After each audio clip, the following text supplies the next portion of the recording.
Kia ora, Gary. Kia ora, guys. How's it We going, thought Chewie? we thought we Kia thought ora. you'd be comfortable Good. being thrown in with a quick conversation there, so we just went and did Absolutely. it. Now we can. I Yeah. think we should start again, and look, we can start here because that's where we left off. I've got those images, obviously, that you sent through to me, but I've also got the actual stories that you sent to me as well. Yeah, let's take Happy. a minute and dissect them a bit. Yeah, why don't you take the lead, because this is some stuff you've been looking at today, and we Yeah. want to get into this. So if we just go to the map real quick, you'll see that it's a 57-kilometer drive from Dargaville to Whangarei Hospital. It's 57 Ks, about 48 minutes. Dargaville has about 27,000 people resident in it. And something like Poto Point would be one of the furthest away points within that Dargaville Hospital catchment. And you're looking at a 1 hour, 55-minute travel time to get to a hospital with a doctor in it overnight. Wow. 125 kilometers. That's a really long way if for someone in need. Now, you could argue that if you heavily invested and heavily resourced St. John Ambulance and the rescue helicopter that Northland Emergency Services Trust, that you could get those patients in. But of course, we are up against grave limitations in ambulance services in Northland. And I don't want to pretend that this is just this is the only place that's in need. This is Nelson, this is East Cape, this is the South Auckland has its own issues of deprivation and neglect. But this is just today's news story. And I think if we go and let's trace these stories, I think reported best by RNZ. The first one is from January 2025, when a high-level doctor said there were very significant concerns about clinical safety because there was no on-site doctor. An OIA request, which is obviously asking the government to reveal its somewhat private information, revealed a possible plan to close Dargaville Hospital and downgrade it to daytime-only urgent care. That was leaked, and the health minister at the time, Shane Reti, and Margie Appa said, to the contrary, it would be staying open, and they would try to do what they could to take care of people with telehealth and increase numbers of transfers to Whangarei Hospital. But of course, there's not an increase in funding in any broad way for getting helicopters and ambulances and whatnot to pick up all of those extra patients. So if you have to realize that in these rural communities, there's often only one ambulance with a kind of skeleton crew. And if they have to go on a drive to their furthest part, again, let's use Poto Point as an example. You're looking at something like hours out of commission, 2 to 4 hours, maybe more for some of these. It's probably at least 4, because if it's 155 there, 155 back, and then of course I'll have to stop and stabilize the patient, and so it could be 5, it could be 4.5, 5 hours. It absolutely could be. Now, not everyone's coming from Poto Point, so I don't want to overmake the point. But they're still traveling hours, and that means for hours, if you're having a concurrent emergency in that area, it's going to be difficult to get an ambulance from, let's say, out of area to sort of rescue you, to aid you. So yeah, that's a challenge. And then in the July 2025 RNZ story, it said Dargaville lost its last full-time doctor. The article quoted that 2 full-time equivalents were what they had at that point when 4 were needed, and that there was a massive increase in ambulance transfers. Said one of the doctors, "I am worried about our senior nurses," and there were concerns about rural recruitment and retention bonuses, and more recently, there's been a broad concern about decreases to the rural hospital doctors' pay. So in a time of austerity, there's obviously less resilience, and if you are having challenging behaviors regarding nurses and doctors that are trying to address understaffing, if the blowback in those negotiations is very aggressive and at times even insulting, personally insulting, that it doesn't bode well for a sector of healthcare workers that are um, trying to do their best under very hard circumstances. And so you're seeing clinicians saying that they don't know how long that they can continue to do this, and we know that the main answer to these problems is privatize, privatize, privatize. And you have to ask yourself what that does when you're telling GPs that they can make more money for easier work by going to telehealth, and that the equivalent sort of patient might garner 2 to 3 times or even 4 times as much pay in the private urgent care setting as it will in public. You only have to look at our anesthetists and surgeons who are being incentivized now by this public taxpayer money being shifted out into the private sector, right? Simeon Brown, the health minister, has said that he intended to, and I believe has, privatized 10,579 surgeries to the private sector. That means that a limited pool of doctors in New Zealand who could work in public or private, or sometimes both, will have an increasing incentive to move to private. So you are seeing the hollowing out of the public healthcare sector. Nurses, doctors like anesthetists, endoscopists, surgeons are being incentivized to move into private and leave the public sector, leaving the public sector in a more desperate and understaffed state. This is not good. Um, and I don't want anyone watching to be confused and think that the rhetoric they will read in sort of mainstream newspapers is even remotely accurate. This idea that there's just no money in the system. The reality is the money has been spent elsewhere. Yeah.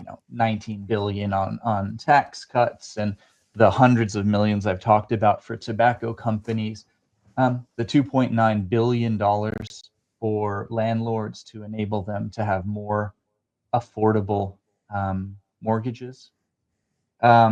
It's backward. Um, it's it's using taxpayer money to help the people who need it least, and taking taxes from the people who are really working the hardest. We've got this incredibly wrong in New Zealand right now. We're robbing from the poor and working class to improve things for the corporate class, and really rich people and property investors and donors to these political parties. And it shouldn't be this way. And we should understand that we can redeploy the money to actually take care of people in need. And if government is not here to do that, to look out for the well-being of the people generally, then what is it? What is the purpose of a government if not that? Hey, Gary, let's just take one little step backwards, and then we're going to ask you about the story on Dargaville today, because you mentioned telehealth, and just so people are aware what that means, this is a story Yeah, I that think it made the front in the page Herald. of the Herald today, Yeah, so right? it's the Northern Advocate, which is a part of the Herald. 100 see doctor Okay. by digital consult only at the Kaitaia Hospital each month. A patient advocate said it's unacceptable in third world that hundreds of patients come into Kaitaia Hospital each month are treated through telehealth instead of seeing an on-site doctor. Health New Zealand says the digital consultations provide support at times of high demand and are monitored by clinical staff. Average of 210 patients per day. So what's that? 3 sevens of 21, seven a day. receive a digital health consult at the hospital between January 23 and March 25, according to the official information released by Health New Zealand to Northern Advocate. So that's what that is. Do you want to speak anything else to that before we bring up the Dargaville story in particular? Yeah, I think it's good that these issues are getting attention. I mean, it's sad that it comes to this, but it's good that they're making the news. So that same article, if you read a bit further, says that earlier this year, a U.S.-based telehealth doctor was said to spend 20 minutes with the patient, and the patient's wife, I think, reported this to the journalist covering the story. So 20 minutes with a telehealth doctor after waiting several hours and seeing an after-hours GP. They were told that they could go home and without sort of further workup or referral or what have you. It was a stroke patient as well. A patient who had a stroke. Sorry. Yeah, it was and Damn. Several days later, they rang their GP and were told to go to Auckland. Auckland's really far from Kaitaia, many hours, and really challenging for many families to afford the petrol, afford the motel stay, and all of it. They were seen in Auckland and reportedly admitted for a week and received intensive occupational therapy for a month.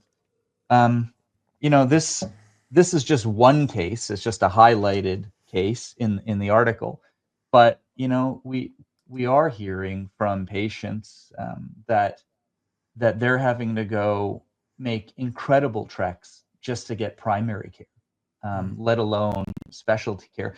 We're hearing from specialists about how hard it is on them to work in a system where sometimes only 20% of patients are getting seen within the recommended timeframes, and that takes a toll on a specialist. So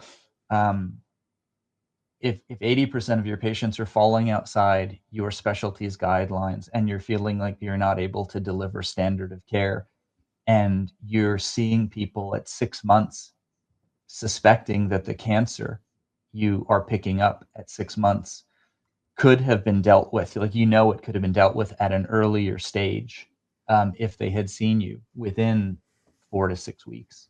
That's obviously bad for the patient, but it's also really hard for the doctors who are put in this situation. So, we hear from gastroenterologists, from hematologists who say that they can't get patients in for, let's say, a bone marrow transplant. And again, this is not specific to this region. These are stories drawn from other regions as well, where they tell me they've had patients that can't get in to have the treatment purely because there is not the nurse staffing to take care of them. There's not the doctor staffing to take care of them.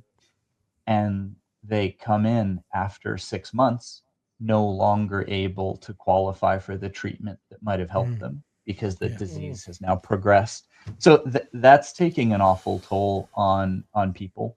And I just want to advocate for them and talk about them. Chewie, you obviously want to welcome you into the conversation as well. Would you like to jump in now, or should we bring up the Dargaville story, or what do you want to do, Chewie? I think there's a real place for telehealth, don't get me wrong. This isn't it. Trying to support an entire region, it's reasonably sparsely populated in parts. It's geographically challenging, sure. But it sounds like we've abandoned the people of Northland. This isn't just Northland. This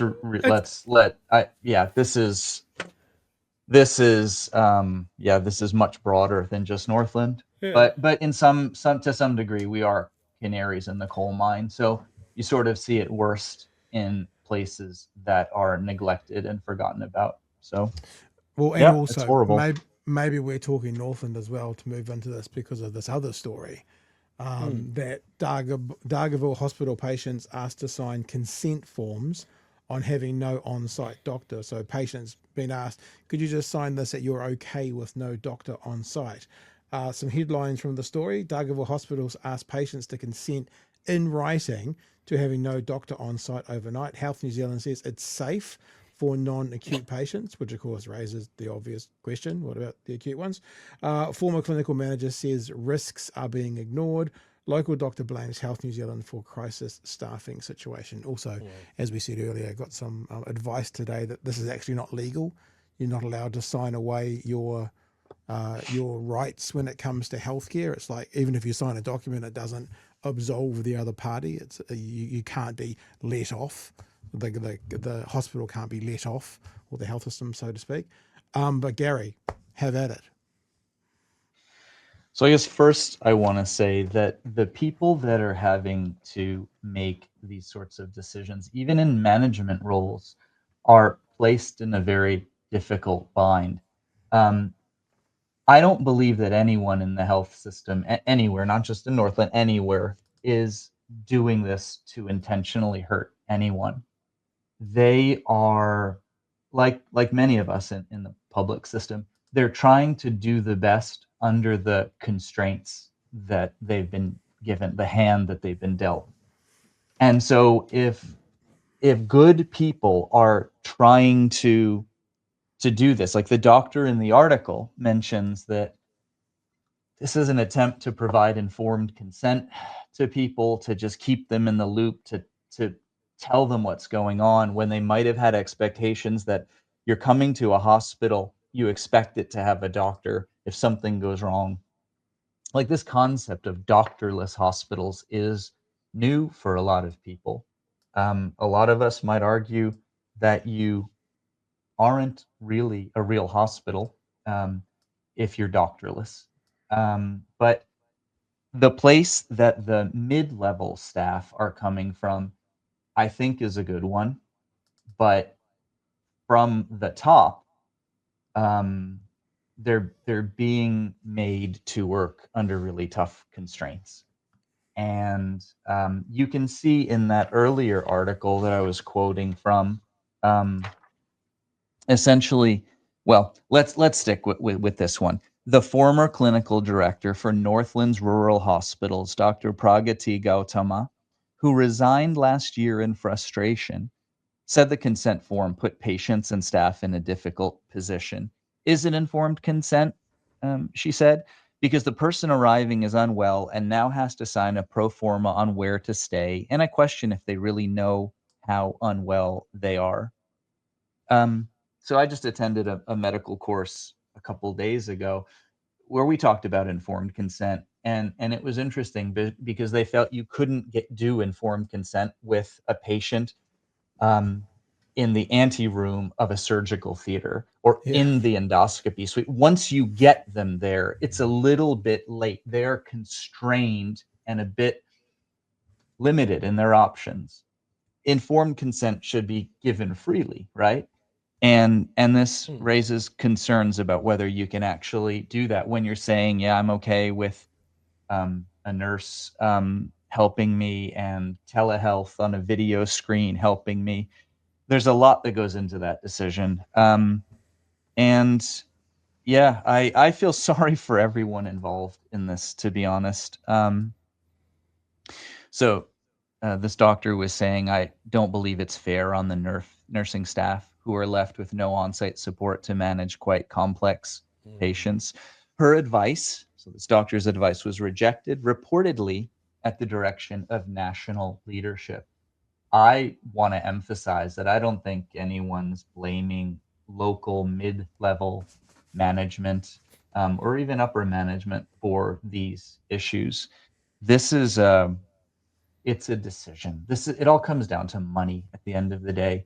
This is a funding decision, and the money, as I said a few minutes ago, has gone elsewhere. So her advice was rejected, reportedly at the direction of national leadership. Quote, they basically said, no, we can't do that. It's going to look bad if we close the hospital down. Yeah, the article's a really good one, and people should read it. to quote her further, I think we're playing with people's lives basically just because they happen to be Maori or Pacifica or poor, or I would add, or rural. We're putting them at the bottom of the list. Yeah, it's unfortunate. Gary, thanks for jumping on and joining us tonight. Chewie, you haven't had much of a chance to have a go at this. Do you got what do you want to? I'm sure you've been sitting there thinking about family members who are nurses and various other things within the health system. They, like the nurses that I know, are overloaded, even with doctors around. I can't imagine them having to deal with something like it's not even right to sign a waiver to go on a roller coaster. How is it right to go in a hospital? I'm going to repeat the most common word that I've seen slide through the chat as you've been talking, Dr. Gary. Dystopian. This is a dystopian description of our healthcare that I think people in the cities just cannot comprehend. Why are none of the groups that speak up for rural communities in terms of farming and that sort of thing not beating a bloody riot over this? Because this affects them as well. I mean, I think people are speaking up. If you look at local Facebook community pages, if you talk to people in Pack and Save, if you just chat with friends, you know that people are engaged in this. Everyone realizes how important the local public hospital is to them. But I would say that the people making these decisions, these again, these are top level, these are big political decisions. These people are insulated from this. A colleague of mine started a petition that had the provocative idea that our politicians in government making these laws would take a pledge to not have private health insurance. Now, it might have been a bit tongue-in-cheek. I actually think it was sincere what he was trying to do. But this idea, it speaks to the fact that Simeon Brown will never have to drive 125 kilometers to get to a hospital when he's in extremis. He will likely never be told that the helicopter is out on 2 other jobs, so it can't fly him in. You know, these private hospitals are popping up like poison mushrooms throughout the country, and they are just burgeoning. They're exploding with radiology, CT, MRI, PET scan, intensive care units of their own. This is the heyday of the private for-profit hospital, the private urgent care center, because they're being given hundreds of millions of dollars of public taxpayer money. And, when you look at these urgent care centers, you only have to look to see who owns them. Private equity, Mercury Capital, Sydney-based, multinational, private, highly for-profit organization. They're going into it because they are creaming it. Yeah. And this is a heyday for some people. It's an incredibly great time for some folks at the very, very, very top of the income distribution, like the big owners of these private entities, private hospitals. But it's not cool for those of us that are trying to do the best we can in, like you said, rural communities. I don't know what it's going to take to change it, but I'm doing what I can do. If I do any more, I won't have a job. So it's challenging. And you do what you can, and you hope that people talk about it. You hope that people appeal to the best aspects of people in government right now and just say, please, can you redeploy the billions that have been spent elsewhere? These tax cuts that were heralded as being transformative for New Zealand. If you look at how little the average or the median, right? So the median is the 50% mark of New Zealand. So half make more, half make less.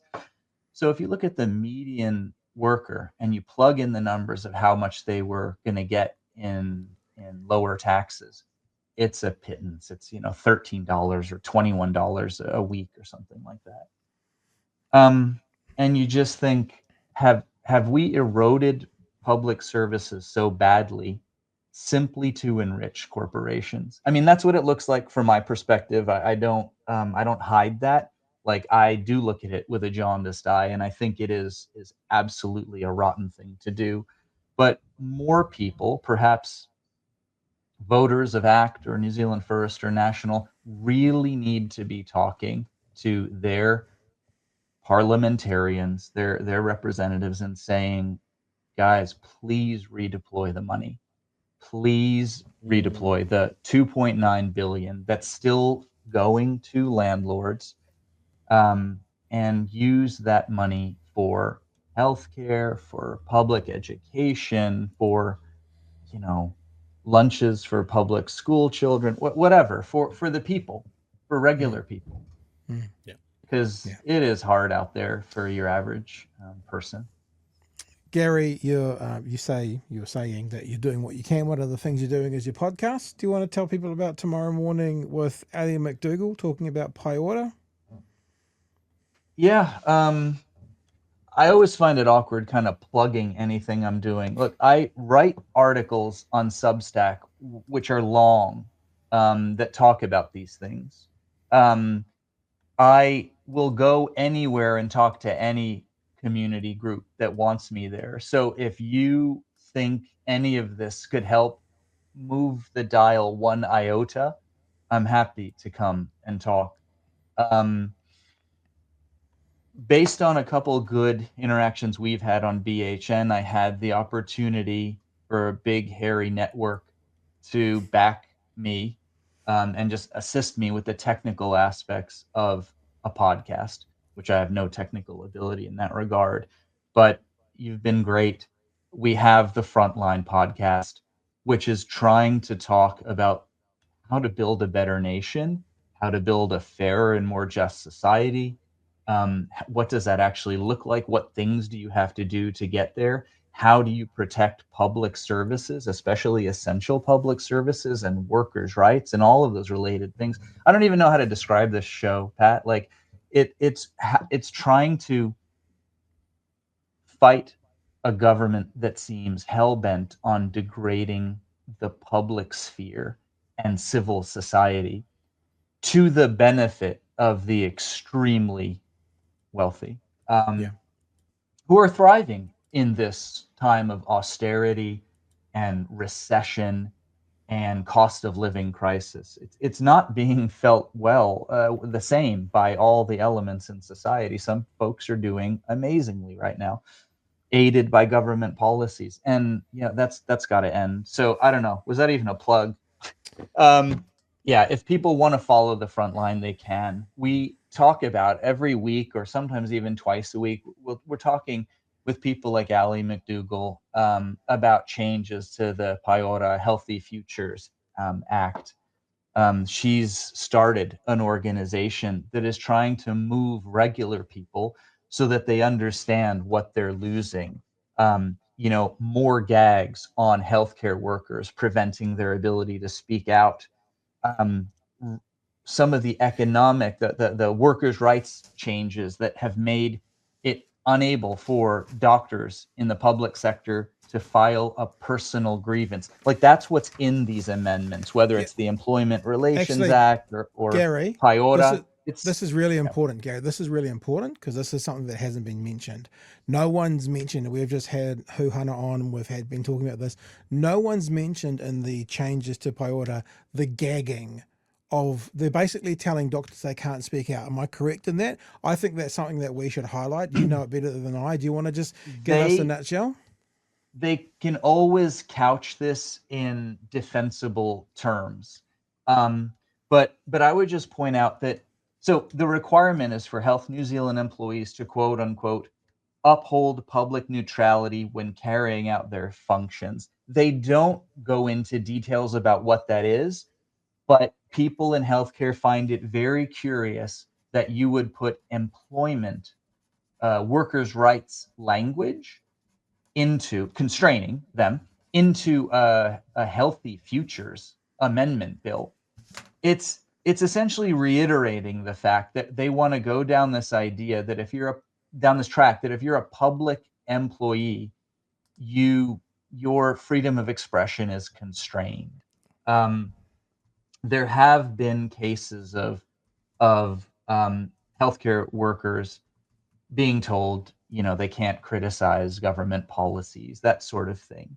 And people, doctors, some of us are finding it kind of chilling that this is making its way into this act, that the employment laws are being, I guess, proposed to be modified to remove the rights of doctors to file a personal grievance. What happens when you are what you believe, wrongfully dismissed, and you want to file a personal grievance, but you legally cannot? That right, that employment right that's been cherished and held by employees for ages, is being eroded and removed.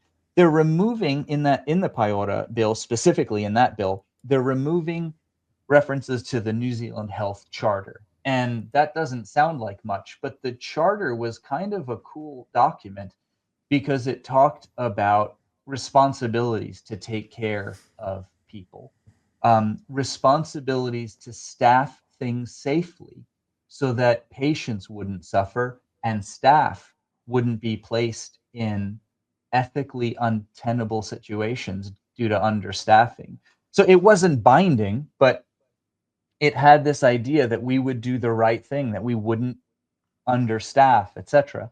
By removing those words, you degrade the public sector and the social sphere of just civil society just a little bit. So it's all incremental. Do I think they're going to gag everybody and change it? No, it's incremental, and that's why several of us doctors, met with our local member of parliament, Dr. Shane Reti, this week to present our concerns about the bill, about understaffing, and about a whole bunch of other things coming from various specialties, medicine, emergency medicine, gastroenterology, to present some hard data and some numbers and have a collegial conversation with someone that we would hope would understand the issues at hand. Just finally, and I know you've kind of answered it, but what I'm hearing you, just for clarity, this is what Simeon Brown read in the House.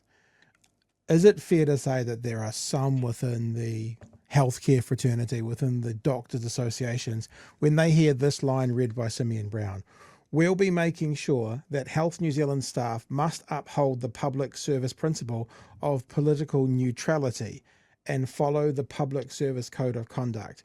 Is it fair to say that there are some, maybe not all, and maybe like you're saying, it's not as big and bad as it sounds, who are seeing that as a way of saying, don't criticize the government? Absolutely. That's how some of us are viewing those words.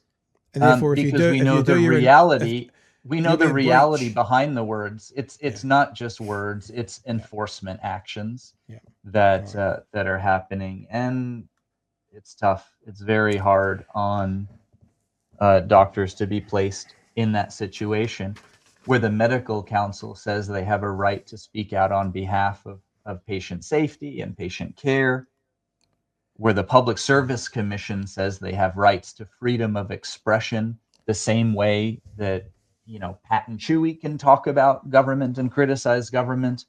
Public employees are allowed and afforded those same protections and freedoms of expression when they're speaking in their personal capacity. So now it's almost a nervous tick that I'm trying to say this everywhere I speak or write, speaking in my personal capacity, not speaking on behalf of any organization, speaking as a doctor, as a human, as a New Zealand citizen. Look, it's not reassuring language. It's not what you want, where like the language in our employment contracts actually is almost the opposite of this. It says the best thing you can do as a healthcare professional, doctor, nurse, or anyone else, is to talk about the issues, because it raises the public profile and the public knowledge of an issue. It gets good information out there, and it allows debate, community involvement, and then change of the policies, the regulations, the political milieu. So in some ways, having your doctors speaking out helps a politician have a mandate to improve things in the healthcare system. Like, all we want, it would be beautiful if we could hear, we've got your back, we are gonna upstaff these places, we are really committed to safe nursing patient ratios, and we're gonna move heaven and earth and do everything we can to ensure that vulnerable patients in vulnerable communities are taken well care of. Like, that's stuff that should make a politician proud, right? To be doing that stuff. It should be heartwarming. It should totally win votes, but it won't win campaign donations. It doesn't win corporate backing. And that is a conflict. It's a problem. And you would hope that the people within the system would be the best ones to criticize it, because they know the system. Hey, Gary, it's been fantastic having you on tonight. Thanks for joining us. For people who are watching or listening now, 6 a.m. tomorrow morning, Andy McDowell from Protect Public Healthcare, who is talking Paiora Healthy Futures Act with you in your podcast tomorrow. So thanks for being a part of it tonight. Really appreciate it. Thanks for bringing that to our attention. And I guess we'll all hear from you tomorrow morning at about 6 a.m. Yeah, my pleasure. Thank you for having me on the show, as always. I hope people do check out the podcast. More importantly, I hope they get involved. I hope it spurs something in them. If people want to come on the show and talk about these issues with me, if they've got some personal knowledge, some family and whānau involvement, just reach out to me. Cool. And we've got that website being all set up at the moment. I think thefrontline.nz is all up and operational. They can contact us through there as well. Gary, thanks for coming on, man. We'll talk to you super soon. Always appreciate your hard work. Same here. Thank you for putting these stories out there. You're doing great work. Thanks a lot. All the best.